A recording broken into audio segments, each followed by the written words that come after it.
everybody, and happy Monday.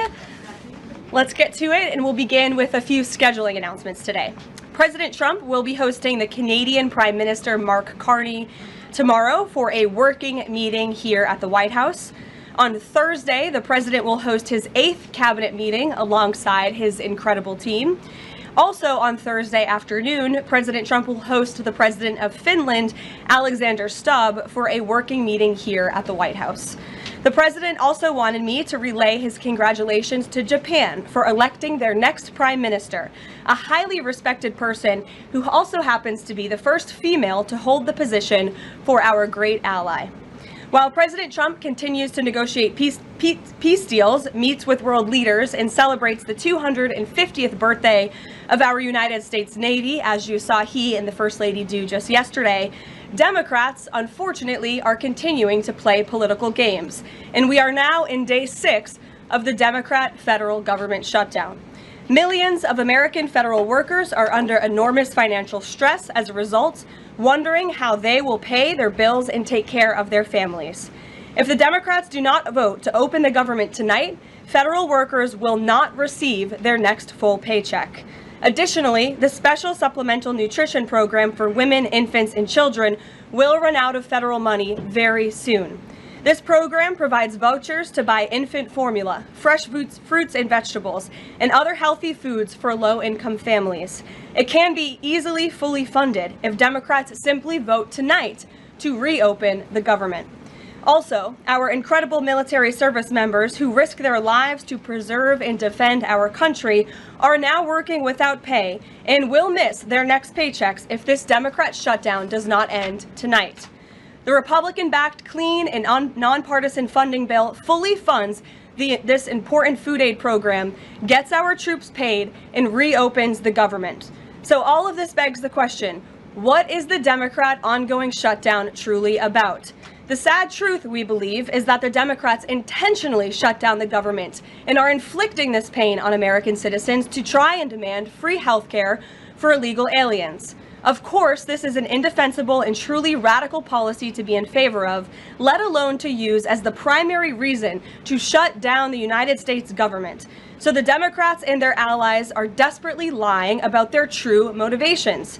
We have to set the record straight with the facts so the American people understand what's really at play here. House Republicans passed a clean and nonpartisan funding bill to keep the government open and ensure our troops and other hardworking Americans are paid. Every single House Democrat except one voted against this clean and nonpartisan funding bill. Senate Republicans have subsequently tried to pass this same clean funding bill 4 separate times, and they will do so again tonight, to fully pass it to be sent to the president's desk for signature. And the president is ready to sign this bill to reopen the government as soon as it is sent to his desk. Yet every single Senate Democrat except 3 have voted against this clean and nonpartisan funding bill. The Democrats' current position is that the only way the American government can reopen is if illegal aliens can get free health care. Don't take my word for it, just look at what's inside of the Democrats' proposal to reopen the government. Their funding proposal would result in nearly $200 billion spent on health care for illegal aliens and other non-citizens over the next decade.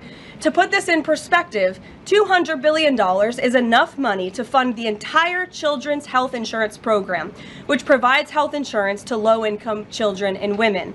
Under the Democrats' proposal, the millions of illegal aliens who improperly were granted asylum and paroled under the Biden administration would once again be allowed to receive Medicaid benefits. It does not end there. The Democrat proposal would also require Medicaid to pay more for emergency care provided to illegal aliens than it does for American patients who are disabled, elderly, or children. When someone shows you who they are, believe them. The Democrat Party has unfortunately closed our government, costing Americans their jobs, threatening our military readiness, harming our economy, and causing chaos, all to help the illegals who broke into our country. Instead of holding illegal aliens accountable and removing them from our country, which is what this administration is trying to do every day, the Democrats want to give them the free benefits paid for by the American taxpayer. Democrats in 2025 are for illegal aliens first and Americans last. This is the reality we are unfortunately facing right now in Washington, D.C. President Trump and Republicans will not give in to these radical demands. The president and Republicans have a sacred responsibility to serve and protect the interests of their constituents, the American people. That's why we are backing a clean and nonpartisan funding bill with no strings attached to reopen the government. Democrats should do what they did 13 separate times under Joe Biden and vote for this exact same type of funding bill. Now the Senate will vote tonight for the 5th time to reopen the government on the 6th day of this shutdown. All we need are an additional 5 Democrat senators to end this madness and vote for the clean funding bill to reopen the government. If you are an American watching at home right now, call your Democrat senators and tell them to do the right thing and end this shutdown. With that, I will take your questions. Here in our new media seat today, we have Elizabeth Mitchell from the Daily Signal. Elizabeth, thanks for being here, and please kick us off. Thank you for having me. I have 2 questions. First, President Trump told reporters yesterday that firings of federal employees are taking place right now. In which departments have people already been fired from their federal jobs due to the shutdown? The president was referring to the hundreds of thousands of federal workers who have been furloughed as a result of this federal government shutdown, both here at the White House and across the entire federal government, at agencies across the board. There are federal workers who are staying home. Many of them work in the White House. You know them. Some of them sit just behind me at those desks. They are unable to show up to work right now because the Democrats chose to shut the government down. And so we're already, unfortunately, seeing the consequence of this. And then, of course, the Office of Management and Budget is continuing to work with agencies on who, unfortunately, is going to have to be laid off if this shutdown continues. And Secretary Robert F. Kennedy Jr. said the FDA was required by federal law to approve the new abortion pill last week. Is the administration considering steps to undo this in light of requests from pro-life Congress members and organizations? I think Secretary Kennedy and the Department of Health and Human Services, as I addressed in the briefing last week, were following the law, and we will continue to do so. As I said last week as well, it's not an endorsement of this drug by any means. It's just a law that they were following. Jennifer.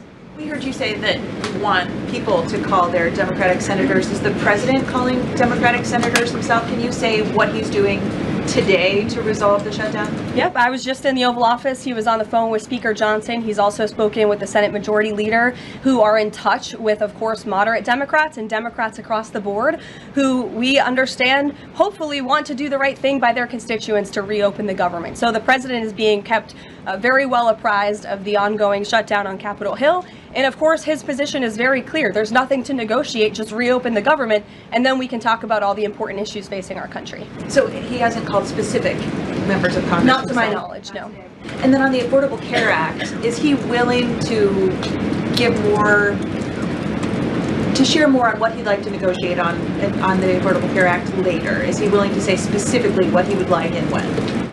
But look, the president is definitely committed to fixing and improving our healthcare system. You saw it again last week when he had one of the largest pharmaceutical companies in the world coming into the Oval Office and promising to lower drug prices by 200, 300, 100% in many cases for various types of drugs for American patients. That is a huge fix to a broken system that has been ripping off the American people for far too long. So the president's very committed to this. But right now, we need to reopen the federal government, and the president is remaining very firm in that position. Catherine. If the vote fails in the Senate today to reopen the government, would that trigger layoffs? Look, again, we hope that the vote will not fail because this administration wants to reopen the government. We don't want to see people laid off. But unfortunately, if this shutdown continues, layoffs are going to be an unfortunate consequence of that. Is there a timing for when that would happen? Well, look, we'll see how the vote goes tonight. And can you confirm, is the White House floating a proposal to cap Obamacare subsidies by denying them to new enrollees? I have not seen a proposal like that. Emily. Thanks, Caroline. The president said yesterday he was considering a phase 2 approach to Venezuela.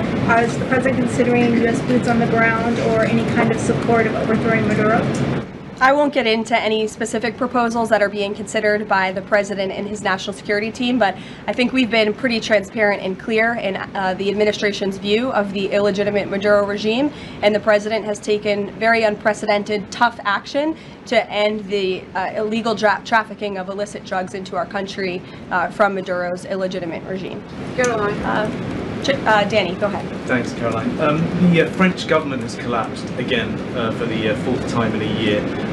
And I was just wondering if there's any concern in the White House about the kind of ongoing political crisis there.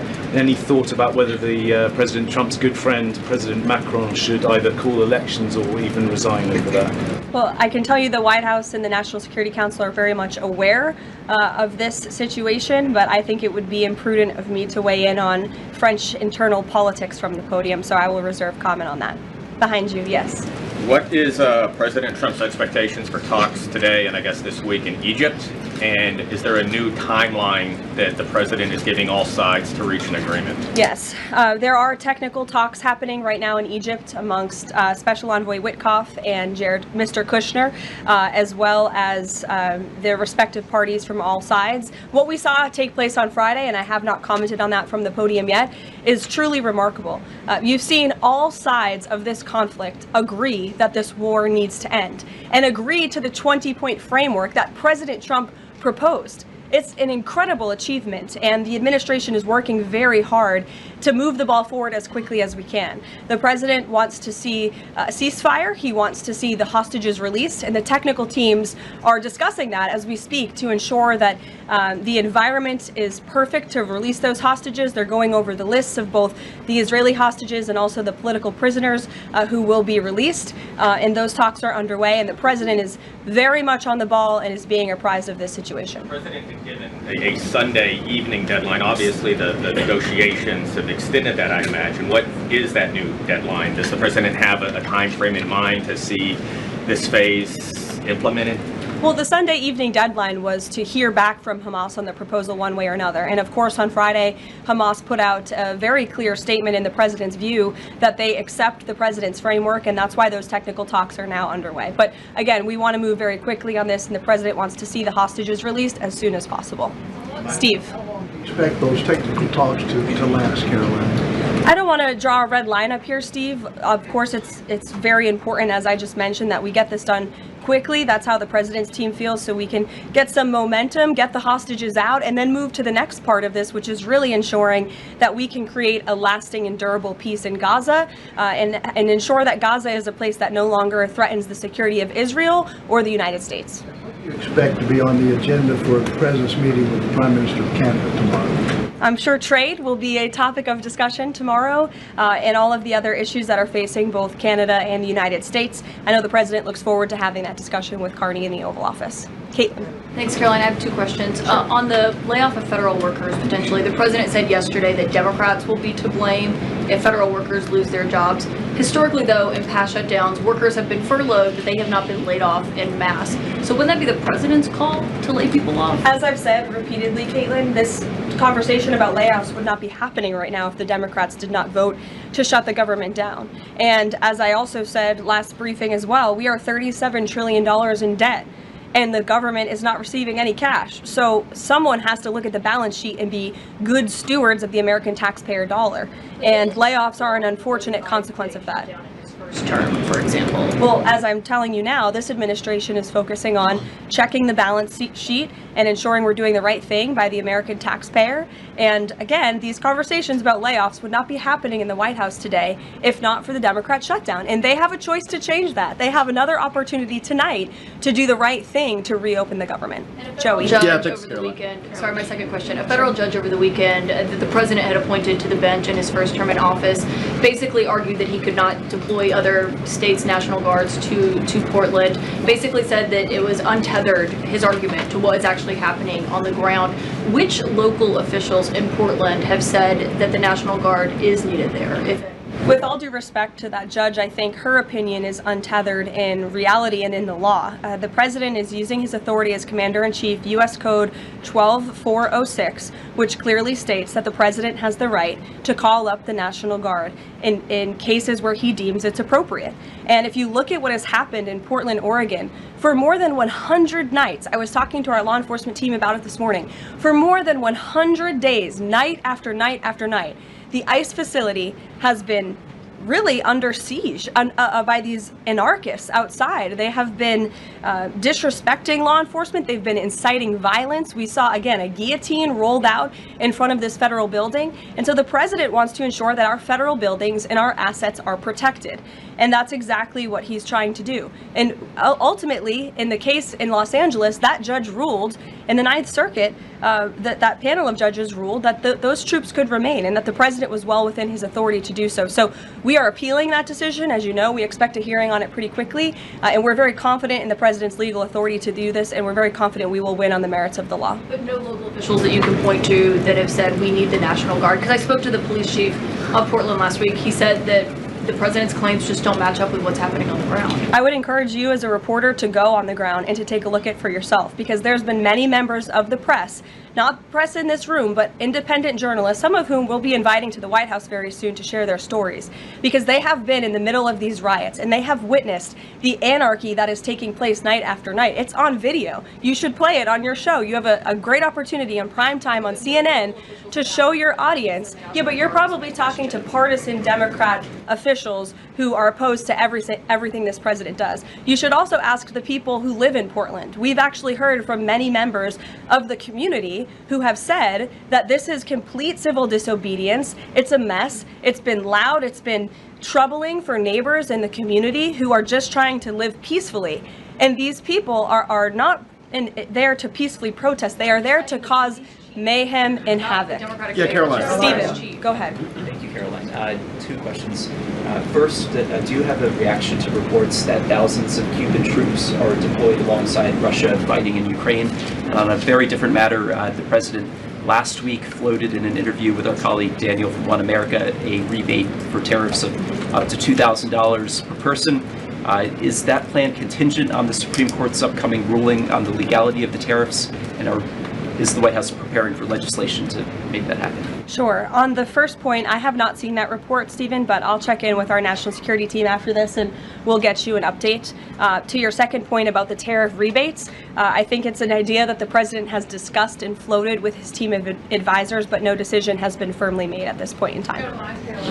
Why don't we go to the back? Owen. Good afternoon. Good afternoon. A few days ago, President Trump demanded Jay Jones of Virginia get out of the race for condoning political violence in a text message against a Republican politician a few years ago. He hasn't left the race. He hasn't dropped out. What's the president's reaction?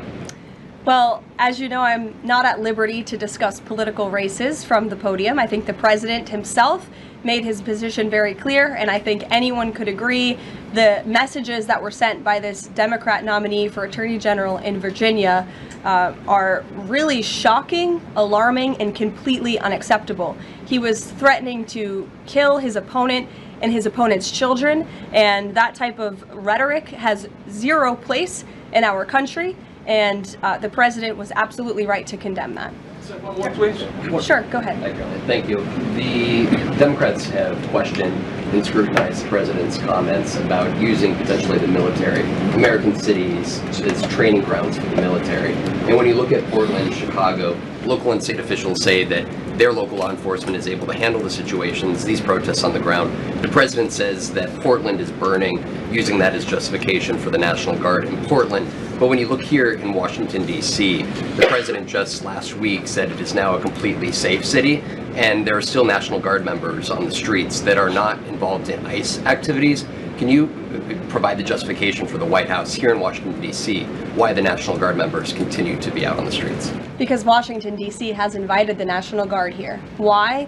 Because the mayor is doing the right thing, unlike mayors in other cities like Portland, as Caitlin and others have pointed out, who refuse to see that there are positive results from when local law enforcement works with federal law enforcement to do the right thing on behalf of their citizens. And Washington, D.C. is no doubt a safer city right now today than it was a few months ago when President Trump started this initiative to make D.C. safe again. And the National Guard is still here because the president and the mayor agree that it's a good thing for the city. Just like you're seeing in Memphis, for instance, we'll have National Guard deployed to Memphis. We have federal agents who are on the ground working with state and local law enforcement. The state police in Tennessee are part of this effort. The local metropolitan police in Memphis are part of this effort. State and local law enforcement and federal law enforcement should be working together. And it's a shame that we see in some cities across the country that their mayors are just simply refusing to cooperate because they don't like Donald Trump. And that's what this boils down to. And I don't think any American would disagree that Chicago needs more law enforcement reinforcements, that they need more resources. Look at this headline from over the weekend. At least 30 people shot during the weekend in Democrat-run Chicago.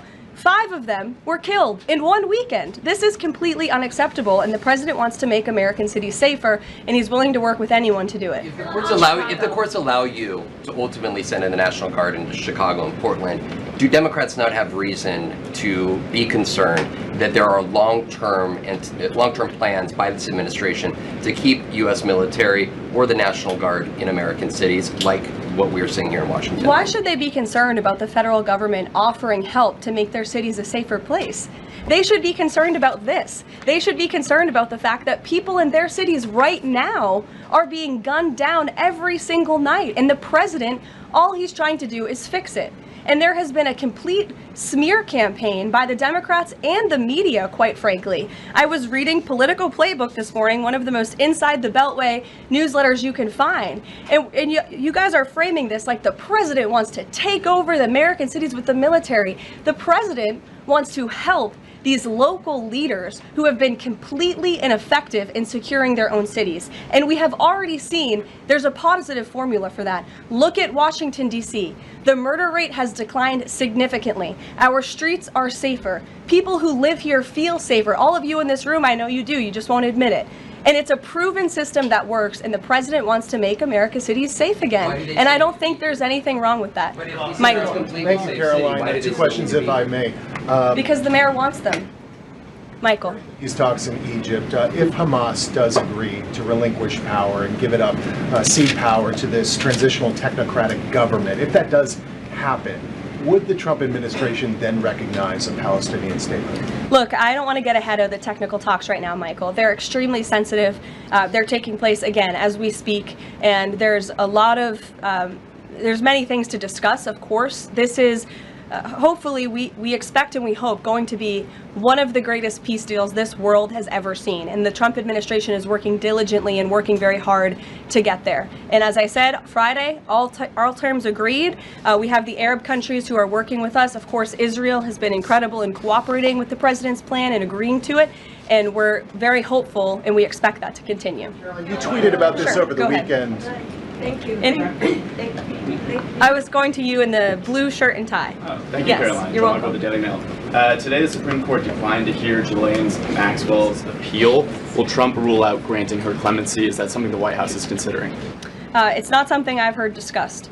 And we don't comment on clemency requests that may or may not have been made, but I'm certainly not tracking that one at this point in time. Caroline. Jordan, go ahead. Thank you, Caroline. So we're talking about these radical groups in Portland and Chicago. I know the president has spoken about potentially going after George Soros with RICO charges and for funding all of this violence.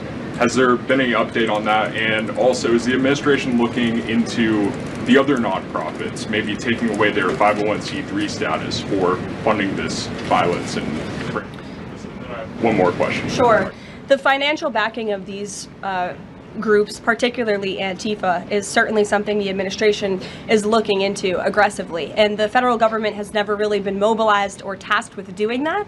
So we're kind of kickstarting that into gear. The FBI is working on it alongside the White House's Homeland Security Task Force. We have our intelligence community looking into this as well. And even the Secretary of Treasury is involved with these matters since they are financial in nature. And we will continue to get to the bottom of who is funding these organizations in this organized anarchy against our country and our government. It's a question the American people have been begging the answer for many years, and we're committed to uncovering it. And when we do, I'm sure you'll be one of the first people to know. Separately, Caroline. Thank you. So Gaza, under the president's plan, is going to be governed by a transitional governance of a technocratic, apolitical Palestinian committee made up of qualified Palestinians and international experts. Now, given how radicalized the Palestinian population is in Gaza and in the West Bank, can you offer some insight or guidance into who are some of these Palestinians that are going to be considered for leadership roles in Gaza and where you're going to be finding them? And do you have any names? We're not quite there yet, Jonathan.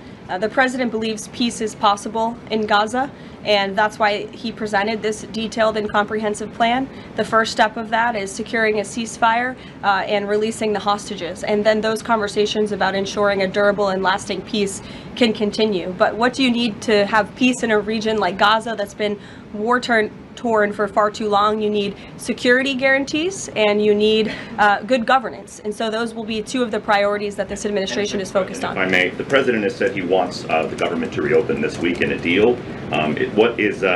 What's going to happen by the end of the week if there's no deal? What's the White House prepared to do? With no deal with what? To reopen the government. Look, as I said, unfortunately, there's going to be a lot of pain inflicted. There already is on the American public, on our troops who are not being paid, again, on women and young children who depend on critical food assistance.